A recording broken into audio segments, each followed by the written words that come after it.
దేవుని ప్రశస్త నామానికి మహిమ కలుగును గాక. మన ప్రభువు ప్రియరక్షకుడైన యేసు ప్రభుల వారు మనలను మన కుటుంబాలను సంరక్షించి ఈ అడ్వెంట్ కాలంలోనికి ప్రవేశపెట్టి ఈ శుక్రవారం సాయంకాలము ఉపవాస కూడికలో ఆయన సన్నిధిలో కూడుకునే భాగ్యాన్ని మరొకసారి మనకి ఇచ్చినందుకై, అలాగే ఆయన స్తుతించి గణపరిచి ఆయన వాక్యాన్ని ధ్యానించే భాగ్యాన్ని అవకాశాన్ని ఇచ్చినందుకే మొదటిగా తండ్రి అయిన దేవుని కృతజ్ఞతాస్తుతులు చెల్లిస్తున్నాను. ఆయన ఆత్మతోనూ సత్యంతోనూ ఆరాధించడానికి కూడి వచ్చిన మీ అందరికీ ప్రభుపేట వందనాలు. అందరికీ వందనాలు. దేవుడు మిమ్మల్ని మీ కుటుంబాలను మెండుగా దీవించి ఆశీర్వదించును గాక. ఈ దినముగా ఏర్పాటు చేయబడిన లేఖన భాగాన్ని మనం చదువుగా విన్నాం. పాత నిబంధన గ్రంథం నుంచి ప్రసంగి గ్రంథము 10వ అధ్యాయము 1-2 వచనాలు మనం చదువుకున్నాం. ఈ లేఖన భాగంలో కొన్ని ఆత్మీయ మర్మాలను మనం ఈరోజు నేర్చుకుందాం. వాస్తవానికి బైబిల్ గ్రంథంలో అపారమైన జ్ఞానము దాచి ఉంచబడింది. ఈ అపారమైన జ్ఞానాన్ని మనము నేర్చుకోవాలని దేవుడు ఈ పరిశుద్ధ గ్రంథాన్ని మనకిచ్చాడు. ఈ జ్ఞానము మన ఆత్మీయ జీవితాలకు, విశ్వాస జీవితాలకు, అనుదిన జీవితాలకు కూడా చాలాసార్లు ఉపయోగపడుతూ ఉంటుంది. అందుకనే బైబిల్ గ్రంథాన్ని మనము పరిశీలనగా శోధించినప్పుడు, పరిశోధించినప్పుడు ఆ వాక్యం యొక్క మర్మాలు, దేవుని యొక్క ఉద్దేశాలు మనకి అవగతమవుతాయి, అర్థమవుతాయి. దానిని బట్టి మన జీవితాలను మనము మెరుగుపరుచుకోవచ్చు, కట్టుకోవచ్చు, వృద్ధి చెందించుకోవచ్చు. అందుకనే ప్రత్యేకంగా జ్ఞాని అయిన సొలొమోను రాసిన ఈ ప్రసంగి గ్రంథంలో ఎంతో విలువైన జ్ఞానం దాచబడి ఉంది. వీటిని విజ్డమ్ లిటరేచర్ అంటారు. విజ్డమ్ లిటరేచర్ అంటే సామెతలు, ప్రసంగి, పరమగీతము. జ్ఞాని అయిన సొలొమోను రాసిన ఈ గ్రంథాలని విజ్డమ్ లిటరేచర్లో కలపడం జరిగింది. అంటే జ్ఞాన సంపత్తి, జ్ఞాన గ్రంథాలు అంటారు వీటిని. ఎందుకంటే మనిషి యొక్క లేదా ఒక మానవుని యొక్క, విశ్వాస యొక్క అనుదిన జీవితంలో మనము ఎలా బ్రతకాలో, ఎలాంటి సమయాల్లో ఎలాంటి నిర్ణయాలు తీసుకోవాలో ఈ జ్ఞాన సంపత్తి అయిన ఈ గ్రంథాలు మనకి నేర్పుతాయి. అందుకనే ఈ చదువుకున్న లేఖన భాగంలో ప్రసంగి గ్రంథం 10వ అధ్యాయము 1వ వచనంలో మొదటి మాట చాలా విలువైనదిగా కనిపిస్తూ ఉంటుంది. బొక్కావాని తైలములో చచ్చిన ఈగలు పడుట చేత అది చెడు వాసన కొట్టును. చాలండి. ఇప్పుడు ఇక్కడ ఒక మర్మాన్ని జ్ఞాని అయిన సొలొమోను జ్ఞాపకం చేస్తూ ఉన్నాడు. వాస్తవానికి బొక్కావాడు అంటే ఎవరు? అత్తరు అమ్మేవాడు. ఎవరు? అత్తరు అమ్మేవాడు బొక్కావాడు అంటే. అత్తరు అమ్మేవాడు తైలము లేకపోతే అత్తరు, దాన్ని చాలా జాగ్రత్తగా విలువైనదిగా దాచి అమ్మి ధనాన్ని సంపాదించుకుంటాడు, తన జీవనాన్ని కొనసాగిస్తాడు. ఇప్పుడు యేసుప్రభు వారి కాలంలో తైలం అమ్మేవాడిని లేదా అత్తరు అమ్మేవాడిని బొక్కావాడు అంటారు. వాడు ఎంతో విలువైన తైలాన్ని సేకరించి ఎక్కడెక్కడో దాన్ని సంపాదించి దాన్ని జాగ్రత్తగా మనుష్యుల దగ్గరకు తీసుకొచ్చి దాన్ని అమ్మి ధనాన్ని సంపాదించుకుంటాడు. ఇప్పుడు అత్తరు అనేది చాలా విలువైనది. ఆ కాలంలో అయితే ధనవంతులు, రాజులు, పెద్ద పెద్ద అధికారులు వాడే అవకాశం మాత్రమే ఉండేది అత్తరు. అంత విలువైనది. ఇప్పుడు యేసు ప్రభు వారు పరిసయ్యుడైన సీమోనింట్లో విందులో కూర్చున్నప్పుడు పాపాత్మురాలైన స్త్రీ సేరున్నర ఎత్తున్న అచ్చ జటామాంసి అత్తరును తీసుకొస్తుంది, అత్తరు బుడ్డిని తీసుకొస్తుంది. ఆ అత్తరు బుడ్డిని తీసుకొచ్చి యేసు ప్రభు వారి పాదముల మీద వేసి అభిషేకం చేస్తుంది. అప్పుడు ఇస్కరియోతు యోధ ఆమెను గద్దించి, ఈ అత్తరెందుకు 300 దేనారములకు పేదలకు ఇవ్వచ్చు కదా అని అడుగుతాడు. అంటే మీరు గమనించండి, అత్తరు ఎంత విలువైందట? 300 దేనారముల విలువ. అంటే 300 దేనారములు అంటే ఈ కాలంలో ఒకవేళ అదే ధనాన్ని మనము ఇప్పుడున్న విలువకు కొనసాగిస్తే, విలువకు లెక్కిస్తే, ఆ అత్తరు బుడ్డి సేరున్నర ఎత్తున్న అత్తరు బుడ్డి ఎంత విలువ వస్తుందంటే ఒక 70-75 వేల విలువ వస్తుంది. ఎంత వింటున్నారా? ఎంత విలువ? 75,000 రూపాయల విలువ కలిగిన అత్తరు ఈ కాలానికైతే. ఆ కాలంలో 300 దేనారాలు పెట్టి ఆమె కొని యేసుప్రభు వారి పాదాల మీద పోసింది. అంటే అత్తరికి అంత విలువ ఉంది.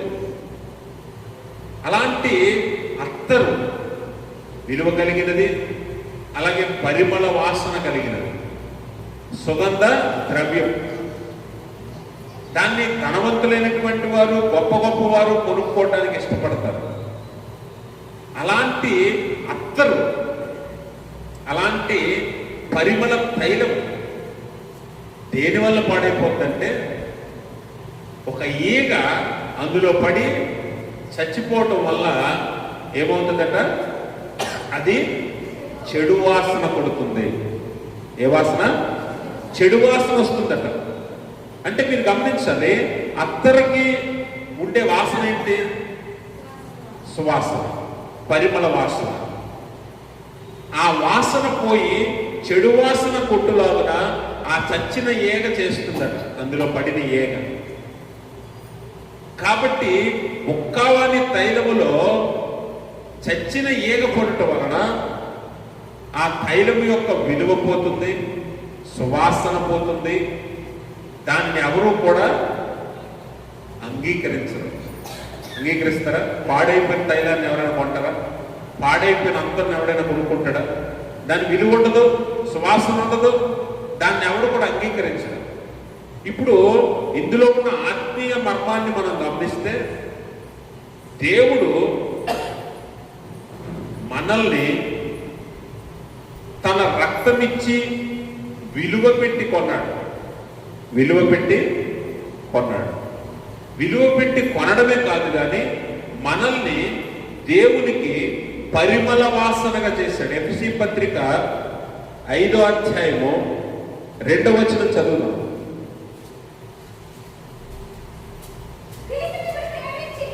క్రీస్తు మిమ్మును ప్రేమించి పరిమళ వాసనగా ఉండుటకు మన కొరకు తన్ను తాను దేవునికి అర్పణగాను,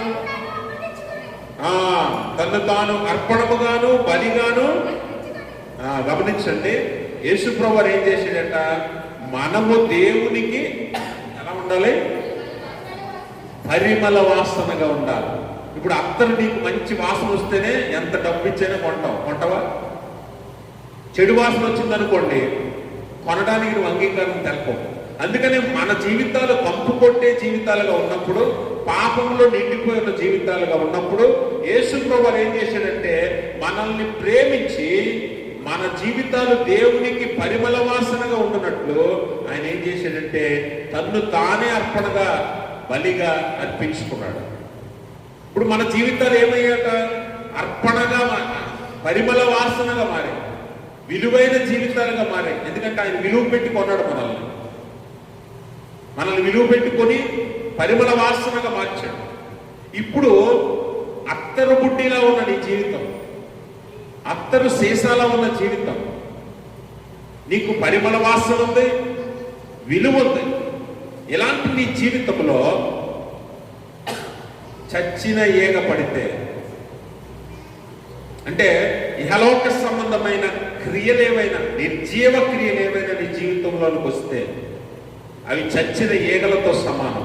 అవి నీ పరిమళ వాసనను, అలాగే నీ విలువను తీసేస్తాయి. నీ పరిమళ వాసన పోతుంది, నీ విలువ పోతుంది, నీ జీవితము చెడు వాసన పడుతుంది. అందుకని దేవుడు మనల్ని పరిమళ వాసనగా, విలువైన జీవితాలుగా మనల్ని ఉంచడానికి తనను తాను అప్పగించుకున్నాడు, అర్పణ బలిగా. ఇప్పుడు మన జీవితాలు విలువైనవిగా ఉన్నప్పుడు, ఇప్పుడు ఒక్కవాడు ఏం చేస్తాడు? ఇప్పుడంటే బాటిల్స్లో పర్ఫెక్ట్గా మూతలేసి సీలేసి పెడుతున్నారు, కానీ పాతకాలంలో అందరినీ ఈ చెక్క గిన్నెల్లోనూ లేకపోతే మట్టి కుండల్లోనూ ఇలాంటి వాటిల్లో అమ్మేవారు. అందుకని ఈ ఒక్కవాడు ఏం చేయాలట? అనుదినము దాన్ని పరిశీలించాలి.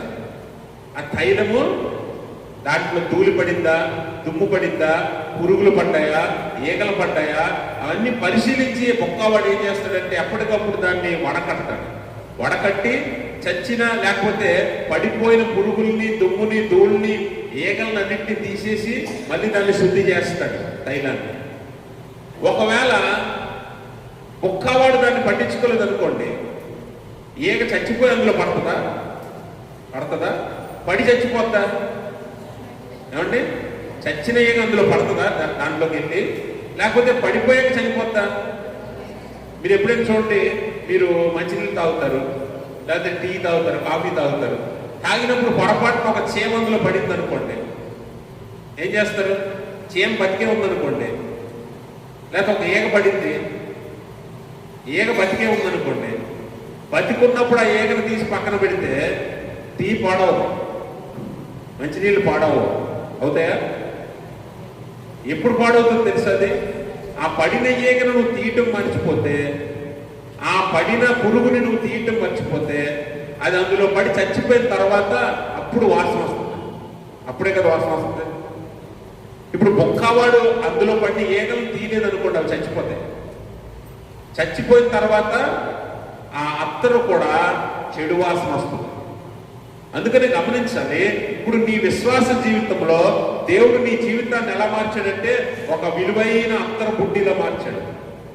నీకు విలువ ఉంది, పరిమళ వాసన ఉంది.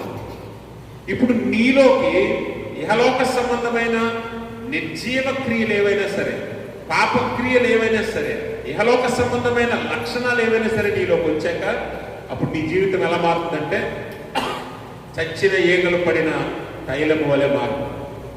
ఎందుకంటే వెంటనే నువ్వు వాక్యము ద్వారా పరిశీలించి నీలో ఉన్న గుణ లక్షణాలను విడిచిపెడితే, విసర్జిస్తే నువ్వు నీ జీవితం పాడవకుండా కాపాడుకోవచ్చు. ఒకవేళ నువ్వు మర్చిపోయావనుకోండి, ఆ క్రియలు నీలో పనిచేయటం జరుగుతుంది. వాటి వలన వచ్చే చెడు వాసన నీ జీవితాన్ని కట్టుకుంటుంది. అప్పుడు నీ విలువ పోతుంది, నీ పరిమళ వాసన కూడా పోతుంది. అందుకని మనలో నిర్జీవ క్రియలు ఏవైనా ఉన్నట్లయితే వాటిని మనము తీసివేయటానికి ప్రయత్నం చేయాలి. తీయకపోతే అవి మన జీవితాలకు చచ్చిన ఈగల వలె పనిచేస్తాయి, మన జీవితాన్ని పాడు చేస్తాయి. అందుకే పులిపిండి కొంచెమైనను మొత్తంతటిని పాడు చేస్తుందని యేసుప్రభువు వారు తెలియజేస్తారు. కొంచెం ఉన్న మొత్తంతా కూడా పాడైపోతుంది. కొంచెమే కదా పర్వాలేదులే అని వదిలితే ఉదయానికి మొత్తంతటినీ పులిపిండిగా మార్చేస్తుంది. ఆ పులిపిండి కొంచెమే. అలాగే తైలములో పడిన ఈగ ఒక ఈగే కదా అని వదిలేస్తే అది ఆ చచ్చిపోయి అందులో ఆ తైలం అంతటినీ చెడు వాసన కొట్టేలా చేస్తుంది. అలాగే విశ్వాస జీవితంలో నీలో ఉన్న నిర్జీవ క్రియ ఒకటైనా, ఇహలోక సంబంధమైన ఆశలు, కోరికలు, తలాంతులు ఒకటైనా అదేం చేస్తుందంటే నీ విశ్వాస జీవితం అంతటినీ కూడా పాడు చేస్తుంది. అందుకే మనలో ఏముండకూడదట? నిర్జీవ క్రియలని, చచ్చిన ఈగలు మనలో ఉండకూడదని దేవుని వాక్యం ద్వారా ఈరోజు మనము నేర్చుకోవాలి. ఎందుకనంటే ఇహలోక సంబంధమైనది ఏదైనా, అనగా దేవునికి నీకు అడ్డొచ్చేది ఏదైనా, దేవునికి వ్యతిరేకమైనది ఏదైనా నీ జీవితాన్ని విలువలేనిదిగా, వాసన లేనిదిగా మారుస్తుంది. దేవుడు నిన్ను పరిమళ వాసనగా చేశాడు, విలువైన జీవితాన్ని నీకు ఇచ్చాడు. అంతకు మునుపు లేదు విలువ. కానీ దేవుడు తన అర్పణ ద్వారా తన్ను తానే అర్పణగా బలిగా అర్పించుకొని నిన్ను విలువైన జీవితము నీకు ఇచ్చి ఆశీర్వదించాడు. దాన్ని నువ్వు మరలా పాడు చేసుకోకూడదు. దాన్ని నువ్వు ఇహలోక సంబంధమైన క్రియల ద్వారానో, లక్షణాల ద్వారానో, గుణాల ద్వారానో దాన్ని నువ్వు మరలా పాడు చేసుకోకూడదు. వాటిని తీసివేసి ఎల్లప్పుడూ నువ్వు పరిశీలించుకోవాలి, ఎల్లప్పుడూ నిన్ను పరిశోధించుకోవాలి, వాక్యమైన అర్థంలో గమనించుకోవాలి. అలా గమనించుకుంటూ నీ జీవితాన్ని ఎప్పటికప్పుడు పరిశుద్ధంగా పరిశుభ్రంగా నువ్వు కాపాడుకోవాలి.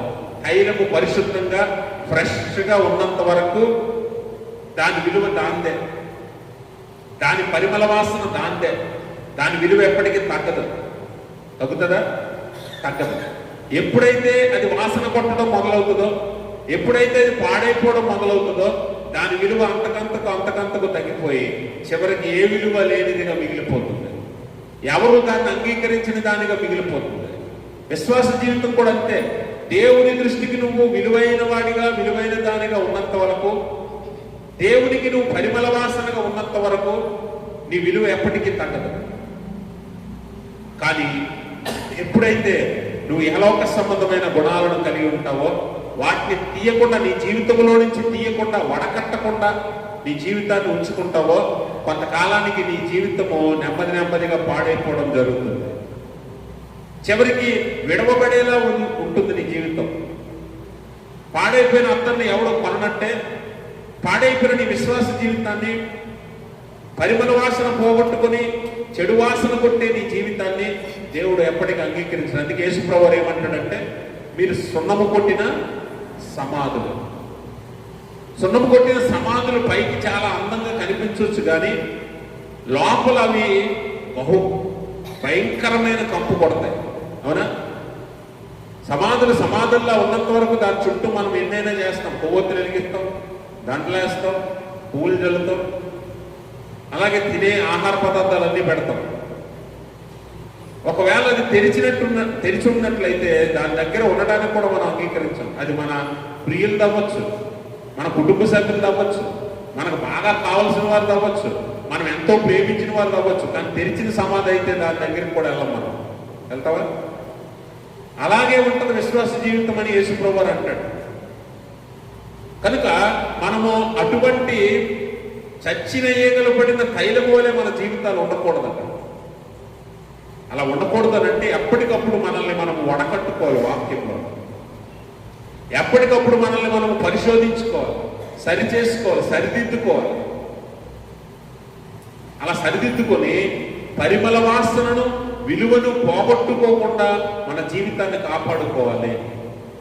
అపవాది అనేక రకాలుగా మన జీవితాన్ని పాడు చేయాలని చూస్తాడు, అనేక రకాలుగా మనల్ని పడగొట్టాలని చూస్తూ ఉంటాడు. ఆ ప్రయత్నాల్లో ఏ ప్రయత్నంలో కూడా మనము చిక్కకుండా వాక్యము ద్వారా మనల్ని మనము ఎప్పటికప్పుడు పరిశీలించుకుంటూ దేవునికి ఇష్టమైన ఆత్మీయ ఫలాలను ఫలించాలి. ఆత్మీయ ఫలాలను ఫలించాలి. అప్పుడు దేవుడు మనల్ని పరిమళ వాసనగా ఇచ్చుతాడు, విలువైన వారిగా ఇచ్చుతాడు. మన జీవితాలు దేవునికి మహిమకరంగా ఉంటాయి. అలా కాక మన ఇష్టానికి, అనగా దేవుడు నీకు ఇచ్చిన విలువను, దేవుడు నీకు ఇచ్చిన పరిమళ వాసనను నీకు నువ్వే పోగొట్టుకుంటే తిరిగి మరలా దేవుని యొక్క నువ్వు ఎంచబడవు, అంగీకరించబడవు. ఇప్పుడు మన చేతుల్లోనే ఉంది ఏంటి? మన విశ్వాస జీవితం. ఎందుకంటే దేవుడు చేయవలసింది చేశాడు, నీకు ఇవ్వాల్సిన విలువ ఇచ్చాడు, నీకు రావలసిన పరిమళ వాసనని ఇచ్చాడు, ఘనతనిచ్చాడు, ఆశీర్వాదం ఇచ్చాడు, అన్నీ ఇచ్చాడు. ఇప్పుడు నీ జీవితాన్ని నువ్వు జాగ్రత్తగా ఆయన వచ్చే వరకు కాపాడుకోవాలి. ఒకవేళ ఆయన వచ్చేసరికి నీ పరిమళ వాసన పోయి విలువలేని దానిగా నువ్వు ఉన్నట్లయితే, లోకంలో బ్రతుకుతున్నట్లయితే నువ్వు విడవబడతావు అనే విషయాన్ని గుర్తుపెట్టుకో. ఎందుకంటే కొనవలసింది ఎవరు? చేర్చుకోవలసింది ఎవరు? అంగీకరించవలసింది ఎవరు? మనుషులు కాదు. నిన్ను మనుషులు గొప్పగా పొగడొచ్చు, నిన్ను పైకి ఎత్తొచ్చు, భుజాల మీద మోయొచ్చు, కానీ దేవుడు నిన్ను అంగీకరించకపోతే నీ విలువ సున్నాయే. నీ విలువ సున్నాయే. నీ చుట్టూ ఒక ఊరే ఉండొచ్చు, లేకపోతే నీ చుట్టూ 10 మంది మనుషులు ఉండొచ్చు. వారు నిన్ను ఎల్లప్పుడూ జేజేలు కొడుతూ మోసుకెళ్ళొచ్చు, నిన్ను గణపరచొచ్చు, హెచ్చించొచ్చు, నువ్వు పదవులే చేపట్టొచ్చు, నాయకత్వమే చేయొచ్చు. ఎన్ని చేసినా దేవుడి దృష్టిలో నువ్వు అంగీకరించబడకపోతే నీ విలువ సున్నా. నీ విలువ సున్నా. కాబట్టి గమనించాలి, మన విలువ ఎవరి దగ్గర నిర్ణయించబడుతుంది? దేవుని దగ్గర. మన విలువ ఎవరి దగ్గర నిర్ణయించబడుతుంది? దేవుని దగ్గర మాత్రమే, మనుషుల దగ్గర కాదు. అందుకనే మన విలువ దేవుని దగ్గర నిర్ణయించబడేటట్లు, దేవునికి మనం అంగీకారం అగినట్లు, మనము పరిమళ వాసనగా దేవునికి నచ్చిన జీవితాన్ని మనం జీవించాలి, మనుషులకు నచ్చే జీవితం కాదు. అలా జీవించినప్పుడు దేవుడు మనల్ని అంగీకరిస్తాడు ఒక దినం. లేదంటే ముక్కావాని తైలములో చచ్చిన ఈగల వలన అది చెడు వాసన కొట్టి పాడైపోయి ఎవడి చేత అంగీకరించబడనట్లు మన జీవితాలు కూడా దేవుని చేత అంగీకరించబడవు. అందుకే మనం గమనిస్తే సొలొమోను, జ్ఞాని అయిన సొలొమోను ఈ మాటలు రాశాడు కదా. ఈ జ్ఞాని అయిన సొలొమోను జీవితాన్ని మనం చూస్తే దేవుడు అతనికి ఇచ్చిన ఘనత ఏంటి, ఆశీర్వాదం ఏంటి చెప్పండి? దేవుడు అతనికి ఇచ్చిన ఘనత ఏంటో తెలుసా? దేవుని యొక్క యెరూషలేము మందిరాన్ని, మొదటి మందిరాన్ని కట్టే భాగ్యాన్ని జ్ఞాని అయిన సొలొమోనుకి ఇచ్చాడు. దైవ జ్ఞానాన్ని ఇచ్చాడు. ఇలాంటి జ్ఞాని మునుపు లేడు, ఇక మునుపు రాడు. అటువంటి జ్ఞానాన్ని ఇచ్చి, ఘనతనిచ్చి, ఆశీర్వాదాన్ని ఇచ్చి సొలొమోనుని ఆశీర్వదించాడు. సొలొమోనికి విలువనిచ్చాడు దేవుడు. అలాగే పరిమళ వాసనగా ఉండినట్లు దేవాలయాన్ని కట్టే భాగ్యాన్ని ఇచ్చాడు. దావీదుకి ఇవ్వలేదు కదా, దావీదుకి ఇవ్వలేదు, కానీ జ్ఞాని అయిన సొలొమోనుకి ఇచ్చాడు. జ్ఞానం ఇచ్చాడు, ధనం ఇచ్చాడు, వివేకం ఇచ్చాడు, రాజుని చేశాడు, ఎంత ఘనతనిచ్చాడు. దేవునికి పరిమళ వాసనగా ఉండినట్లు ఆలయాన్ని కట్టే భాగ్యాన్ని ఇచ్చాడు. జ్ఞాని అయిన సొలొమోను కూడా ఆలయాన్ని కట్టాడు దేవునికి. ఇశ్రాయేలుని చక్కగా పరిపాలించాడు, ఘనతను పొందాడు, ప్రపంచమంతా పేరుగాంచాడు. శేబాదేశపు రాణి కూడా ఈ జ్ఞాని అని సొలొమోను ఎట్టివాడో అని చూడటానికి అక్కడికి వచ్చింది కూడా. ఇంత ఘనత సాధించిన జ్ఞాని అని సొలొమోను దినాలు గడుస్తున్న కొలది తన జీవితంలోనికి వచ్చే ఈ చచ్చిన ఈగల వంటి గుణాలను తీయడం మర్చిపోయాడు, విసర్జించడం మర్చిపోయాడు. రాను రాను దినాలు గడుస్తున్న కొలది దేవుణ్ణి కనపరిచిన, దేవుణ్ణి మెప్పించిన ఈ సొలొమోను చివరికి మనుషుల్ని మెప్పించే పనిలో పడ్డాడు. అందుకనే ఒకసారి మనము మొదటి రాజుల గ్రంథము 11వ అధ్యాయము, మొదటి రాజుల గ్రంథం 11వ అధ్యాయం 7వ వచనం చదువు. సొలొమోను అమ్మా ఈమోషోను మోయాబీల దేవతకును, మోలేకోను అమ్మోనీయుల దేవతకును, యెరూషలేము ఎదుటనున్న కొండ మీద ఏం కట్టించాడట? బలిపీఠాలు కట్టించాడు. ఇప్పుడు చూడండి, దేవుని కొరకు ఆలయం కట్టించి, దేవుని బిడ్డగా, దేవుని కొరకు ప్రతిష్ఠ చేయబడిన వాడిగా, ఆలయం కట్టడానికే ఎంచుకోబడిన వాడిగా పుట్టిన ఈ సొలొమోను దేవుణ్ణి కనపరిచి, మహిమపరిచి, దేవుని కొరకు ఆలయం కట్టిన ఈ సొలొమోను దినాలు గడుస్తున్న కొద్ది ఎలా మారిపోయాడు? మనుష్యులను మెప్పించడానికి, ఇతర దేవుళ్లను, దేవతలను ఆశ్రయించి దేవుని దృష్టికి చెడు వాసన కొట్టే చచ్చిన ఈగలున్న జీవితాన్ని పొందాడు. ఇప్పుడు దేవుని ఆలయం కట్టిన సొలొమోనుకి మొలేకు, కీమోషు దేవతలకి బలిపీఠాలు కట్టాల్సిన పని ఎందుకు వచ్చింది అంటే, తన అన్య దేవతలను ఆరాధించే భార్యలను సంతోషపెట్టడానికి. అవునా? అన్య దేవతలను ఆరాధించే భార్యలను సంతోషపెట్టడానికి ఆ దేవతల యొక్క బలిపీఠాలు కట్టించాల్సి వచ్చింది. అంటే చివరికి మనుష్యులను మెప్పించే పనిలో పడ్డాడు సొలొమోను. అందుకే ఈరోజు మన జీవితాల్లో, ఈరోజు దేవుని కోసం నేను ఎంత ఘనత చేశాను, ఎంత పరిచర్య చేశానని గొప్ప చెప్పుకునే లోపే రేపటి దినమే నువ్వు పడిపోవచ్చు విశ్వాస జీవితంలో. అందుకే అనుదినము నువ్వు పరీక్ష చేసుకోవాలి. నేను దేవుణ్ణి మెప్పించేవాడిగా ఉన్నానా? దేవుని పరిచర్య చేస్తున్నానా? దేవునికి నిజమైన పరిమళ వాసనగా ఉన్నానా? విలువైన వానిగా, విలువైన దానిగా నేను ఉన్నానా అని ఒకసారి పరిశీలన చేసుకోవాలి. ఎందుకంటే రాను రాను లోకము, లేకపోతే లోకంలో ఉన్నవారు, అపవాది నిన్నేం చేస్తుందంటే మనుష్యులను మెప్పించే మనిషిగా మార్చేస్తుంది. ఎంత జ్ఞానం ఉండి ఈ మాటలు రాసిన, మళ్ళీ ఇప్పుడు మనం ధ్యానిస్తున్న ఈ మాటలు చెప్పిన జ్ఞాని అని సొలొమోనే మనుషులు మెప్పించే పనిలో పడి తన జీవితంలో పడ్డ ఈగలను తీయడం మర్చిపోయాడు. అవేమయ్యంటే దేవునికి కంపు కొట్టాయి. అందుకే భ్రష్ట జీవితాన్ని జీవించాడు చివరి దశలో. భ్రష్టత్వంలోకి వెళ్ళిపోయాడు జ్ఞాని అని సొలొమోను. మునుపు ఇటువంటి జ్ఞాని లేడు, ఇక ముందు ఇటువంటి జ్ఞాని రాడు.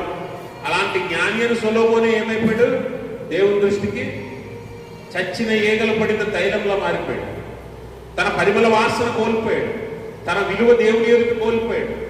మొలేకు కీమోషి దేవతలకు బలిపీటలు కట్టాడు. భార్యలను సంతోషపెట్టాడు, కానీ దేవుని సంతోషపెట్టాడు. దేవుని దృష్టికి సున్నాగా మిగిలిపోయాడు. అందుకని చాలా జాగ్రత్తగా విశ్వాస జీవితాన్ని పరిశీలన చేసుకోవాలి. ఈరోజు దేవుని కొరకు నువ్వు ఎంత కష్టపడు, రేపు కూడా అలాగే ఉండులాగా జాగ్రత్త పడాలి. దేవునికి స్తోత్రం. అందుకే అనుదినము మనల్ని మనం పరిశీలించుకోవాలి, పరిశోధించుకోవాలి. వాక్యము ద్వారా మనం ఏం చేయాలంటే, అందుకనే అపోస్తలుడైన పౌలు అంటాడు, మీరు వాక్యము చేత ఉదక స్నానము చేయాలి. ఏం చేయాలి? ఉదక స్నానం. ఒక్కవాడు తైలాన్ని ఏం చేస్తాడంటే, ఒకవేళ ఈగలు పురుగులు పడితే వెంటనే గమనించి ఆ తైలాన్ని వడకట్టి అందులో ఉన్న మట్టి, ధూళి, పురుగులు, ఈగల్ని తీసేస్తాడు. దాని పరిమళ వాసన పోకుండా, దాని విలువ తగ్గిపోకుండా. అలాగే మన జీవితాల్లో కూడా వాక్యము చేత మనల్ని మనం వడకట్టుకోవాలి. వాక్యం చేత మనల్ని మనము కడుక్కోవాలి, శుభ్రపరుచుకోవాలి. అలా కడుక్కోవడం మానేసామనుకో, కొన్ని రోజులకి ఏమవుతుంది? వాసన కొట్టడం మొదలవుతుంది. అంతే కదండి. ఇప్పుడు చలికాలం కదా, చాలా మంది చలికి ఈరోజు ఏం చేస్తాం స్నానం అని మర్చిపోతుంటారు. మర్చిపోతారులేండి, చేయడం మానేరు, మర్చిపోతారు. రేపు చేద్దాం అనుకుంటారు, రేపు ఏదో పనులప్పుడు రేపు మర్చిపోతారు. అలా కొన్ని రోజులే నీకు నువ్వే కంపోస్తుంటావు. అప్పుడు గుర్తొస్తుంది, నేను స్నానం చేయడం మర్చిపోయి ఈరోజు ఎలాగైనా చెయ్యాలి అంటే. ఎందుకంటే నీ వాసన నువ్వే తట్టుకోలేవు కదా. అప్పుడు ఏమనిపిస్తుందంటే, ఎలాగైనా స్నానం చేయాలి. ఏం చేయాలి? చలికి చన్నీళ్ళు చేయలేము కాబట్టి ఎలాగైనా సరే వేడి నీళ్ళు పెట్టుకునైనా మొత్తానికి ఈరోజు ఒళ్ళంతా కడగాలి అని ఎలా నిర్ణయించుకుంటావో, అలాగే వాక్యము చేత నిన్ను నువ్వు ఎప్పుడు కడుక్కుంటావో అప్పుడే నీలో ఉన్న కంపు పోతుంది, నీలో ఉన్న ఈ చెడు వాసన పోతుంది. కడగనంత కాలము నీలో నుంచి చెడు వాసన వస్తూనే ఉంటుంది. అది దేవునికి అంగీకారము కాదు. సొలొమోను తిరిగి కడుక్కోలేకపోయాడు. చచ్చిన ఈగల వంటి గుణాలను మనుషులను మెప్పించాలనే ఆలోచనలను తీసేయలేకపోయాడు. అందుకని మనలో ఉన్న బలహీనతలు, ఇహలోక సంబంధమైన లక్షణాలు, గుణాలు మనల్ని ఏం చేస్తాయంట? చచ్చిన ఈగల వలె మన జీవిత విలువను పాడు చేస్తాయి, మన పరిమళ వాసనను తీసేస్తాయి. సొలొమోను వంటి వాడు అలాగే పడిపోయాడు. అందుకే జ్ఞాపకం చేసుకోండి, మన జీవితాలను దేవుడు పరిమళ వాసనగా మార్చాడు, విలువైన జీవితాలుగా మనకి ఇచ్చాడు. వాటి విలువ తగ్గకుండా, మన పరిమళ వాసన పడిపోకుండా పోకుండా ఎప్పటికప్పుడు మనం వాక్యము చేత కడగబడుతూ దేవుని ఎదుట పరిశుద్ధులుగా మనల్ని మనం కనపరుచుకోవాలి. అలా కాక ఇహలోక సంబంధమైన జీవితాల్లో పడి మానవులను, మనుష్యులను మెప్పించే జీవితాలు జీవించినంత కాలం దేవునికి నువ్వు పరిమళ వాసనగా ఉండవు. దేవునికి నువ్వు పరిమళ వాసనగా ఉండవు. ఏదో ఒక ఇహలోక సంబంధమైన గుణమో లక్షణమో మన జీవితాల్లో పాడు చేస్తాం.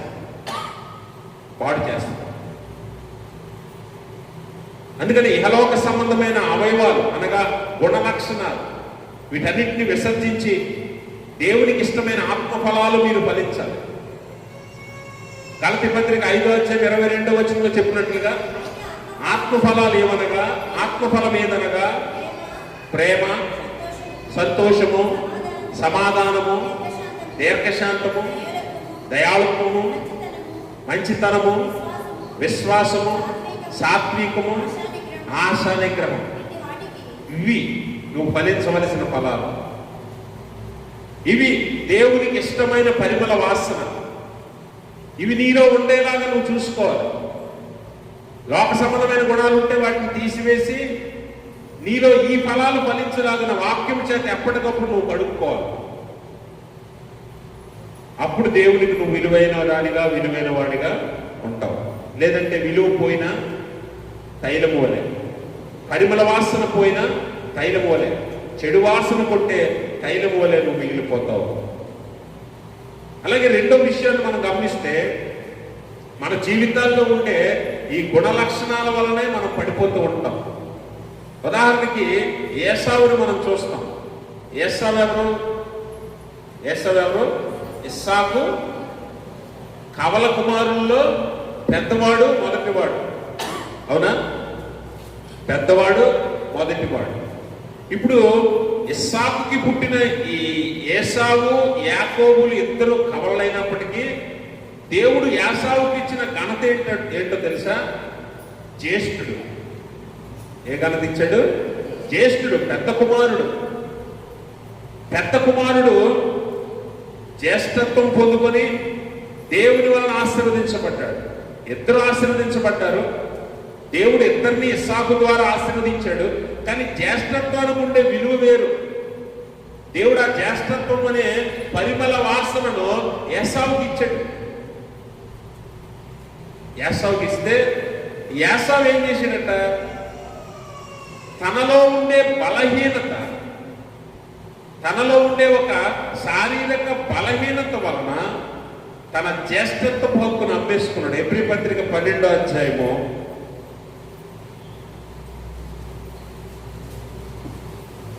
16వ వచనం అంటాడు, ఒక్క పూట కూటి కొరకు తన జ్యేష్ఠత్వపు హక్కును అమ్మివేసిన ఏసావు వంటి భ్రష్టుడైనను వ్యభిచారి అయినను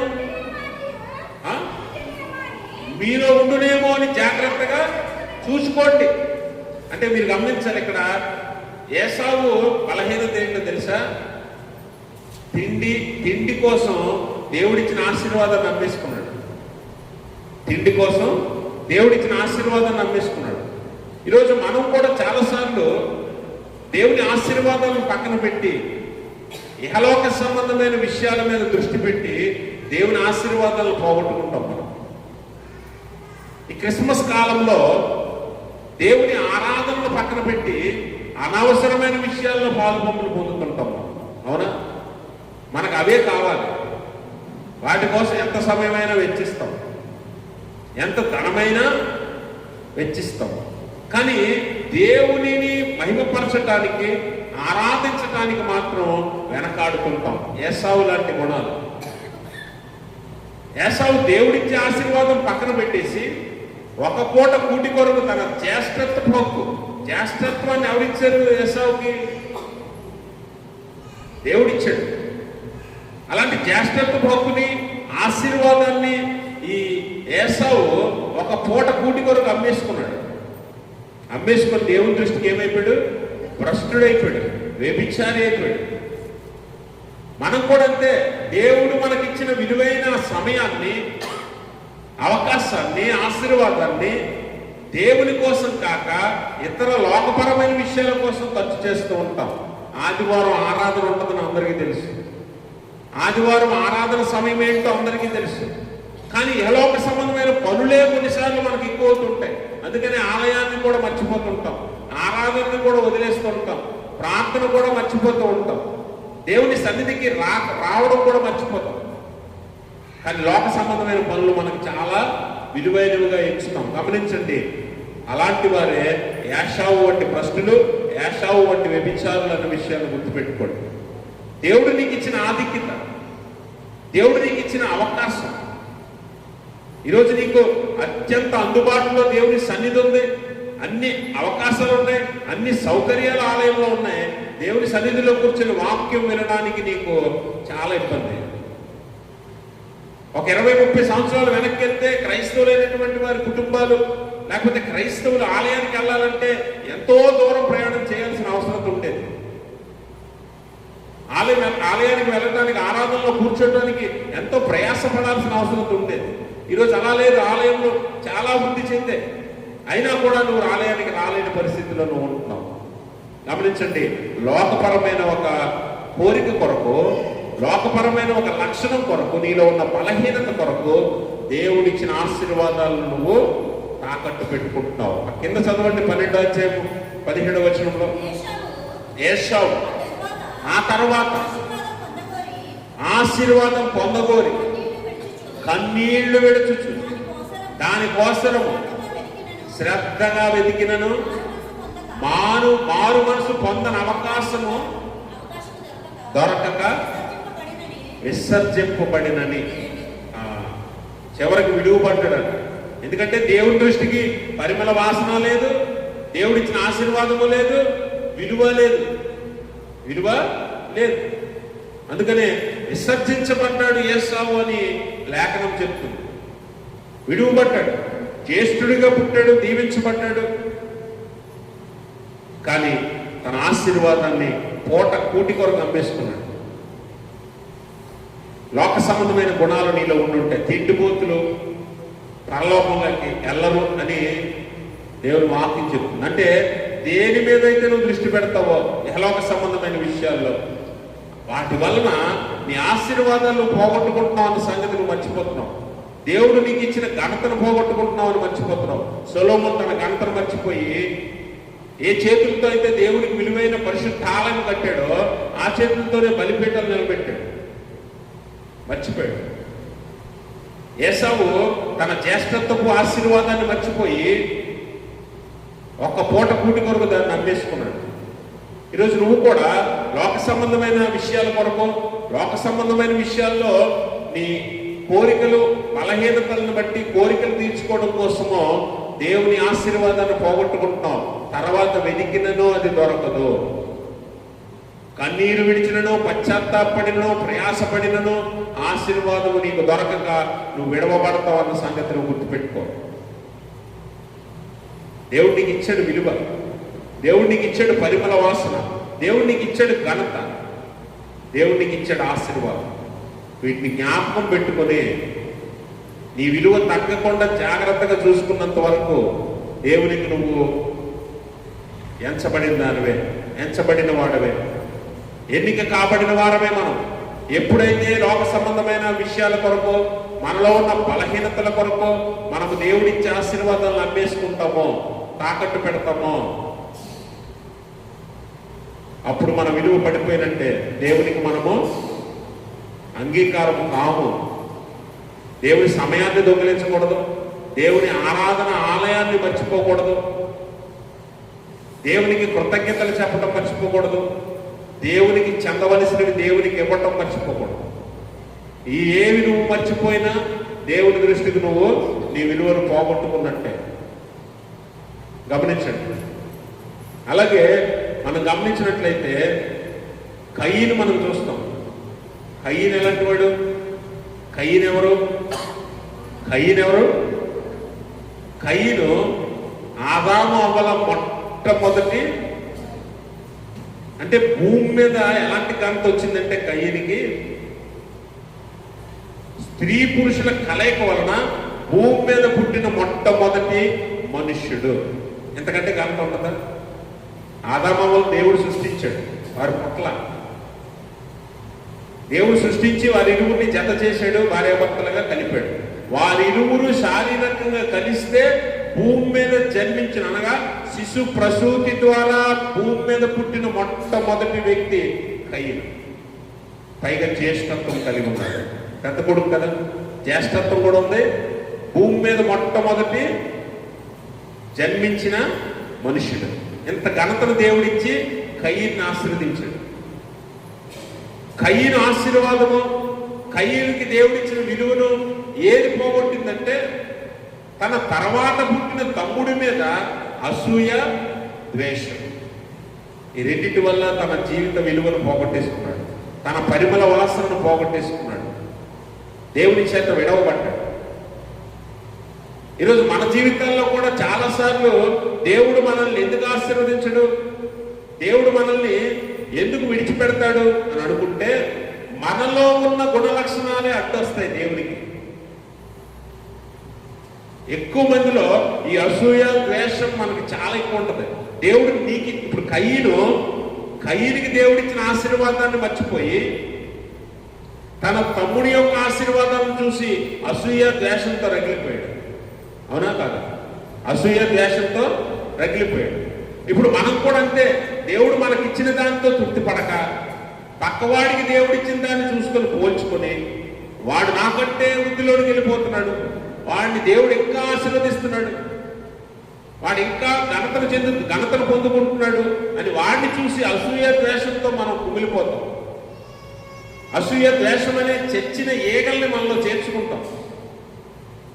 అవి మన జీవితాన్ని నెమ్మదిగా పాడు చేస్తున్నాయన్న సంగతి మర్చిపోయి అవతల వాడి మీద పగ తీర్చుకోవడానికి ఏం చేశాడు కయ్యను? నరహత్య చేసి నరహంతకుడు కూడా అయిపోయాడు. నరహత్య చేసి చూడండి, దేవుడిచ్చిన ఆశీర్వాదం ఏంటంటే మొట్టమొదటిగా భూమి మీద పుట్టిన మనుష్యుడని ఘనతనిచ్చాడు. కానీ అతనిలో పడిన చచ్చిన ఈగల లాంటి అసూయ ద్వేషం అనేది అతను ఏం చేసిందంటే భూమి మీద మొట్టమొదటి నరహత్య చేసిన అంతకుడిని చేశాడు. అర్థమైందా? అంటే నీలోకి వచ్చే ఈ అసూయ, ద్వేషము, కలహము, లేకపోతే కోపము, ఈర్ష్య వంటి గుణాలు ఏం చేస్తాయంటే నీ ఘనతను, నీ విలువను, అలాగే దేవుడు నీకు ఇచ్చిన ఆశీర్వాదాన్ని తీసేసి భ్రష్టునిగా, దేశ దిమ్మరిగా నిన్ను మార్చేస్తాయి. దేవుడు కయ్యన్ని అంగీకరించలేదు.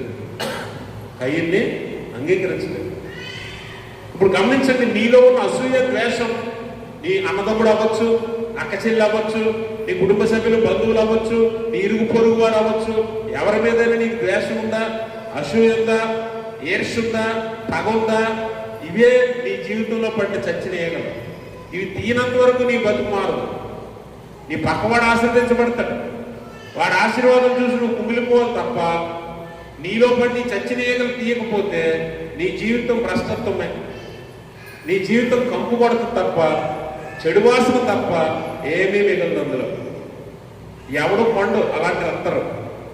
అలాగే దేవుడు కూడా నిన్ను అంగీకరించడు.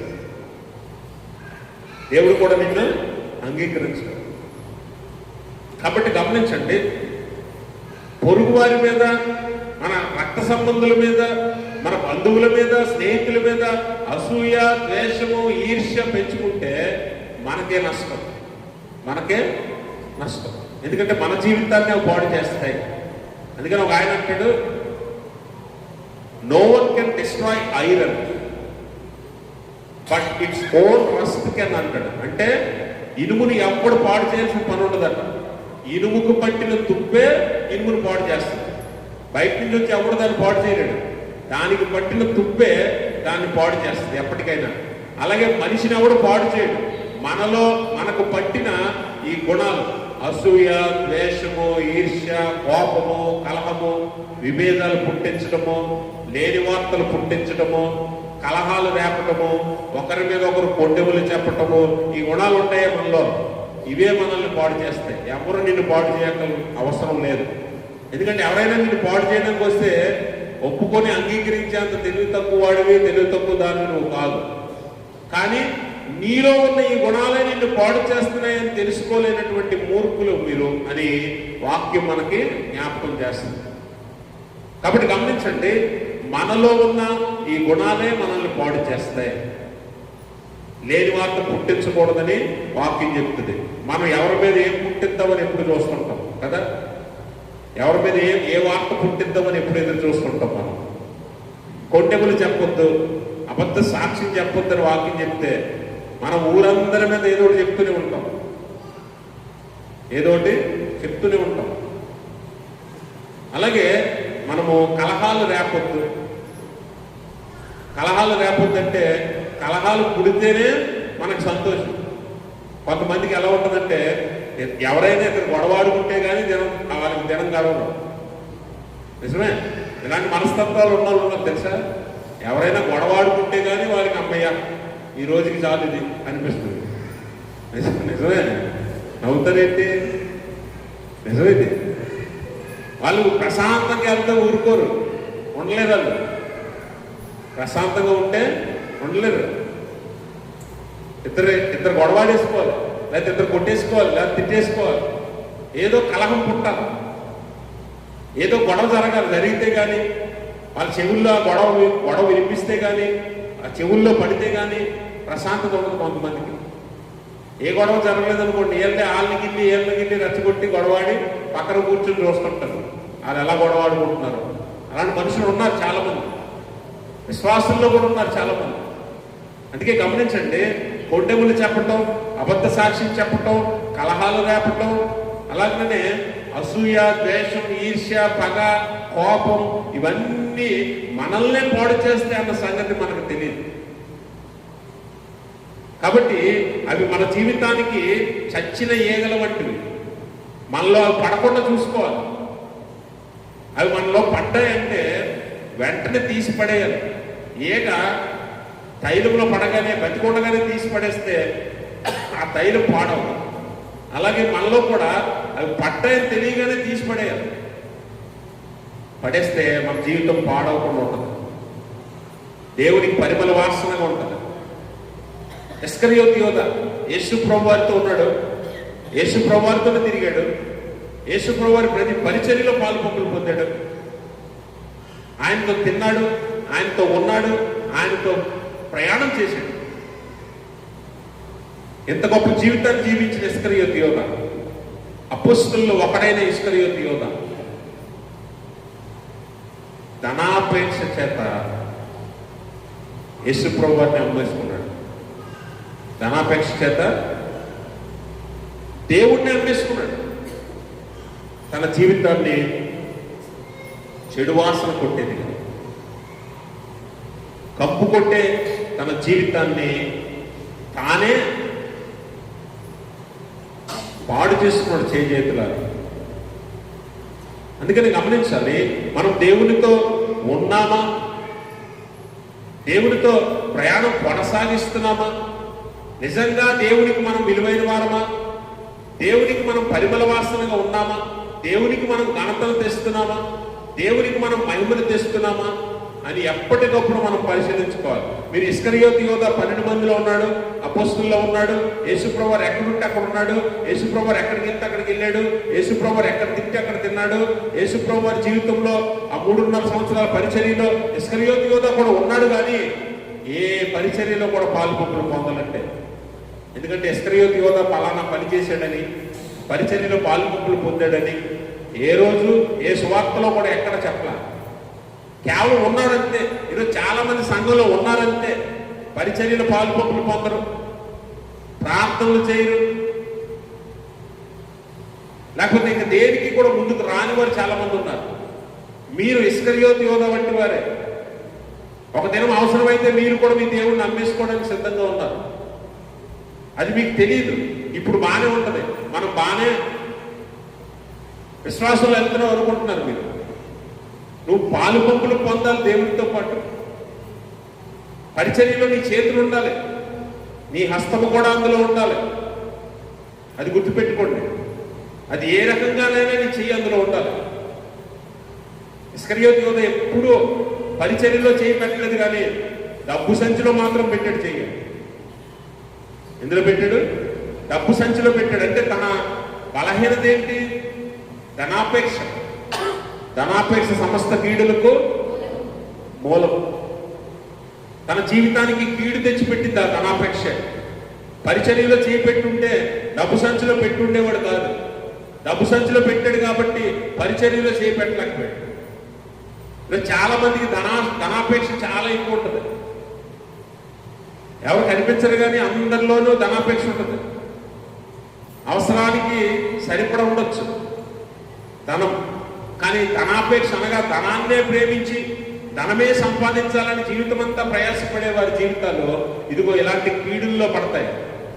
ఇస్కరియోతు యోధ మొదట ఏ ఉద్దేశంతో దేవుని దగ్గరికి వచ్చాడో మనకు తెలియదు, కానీ ఒకవేళ మొదట మంచి ఉద్దేశంతో వచ్చినా తర్వాత ధనాన్ని చూసి ధనం మీద ఆశ పుట్టి ధనాపేక్ష చేత దేవుణ్ణి, మనుషులను, శిష్యులను మోసపరుస్తూ అందులో ధనాన్ని కొంచెం తినడం మొదలుపెట్టి ఒక్కసారిగా ఆయన నమ్మేసుకోవాలనుకున్నాడు.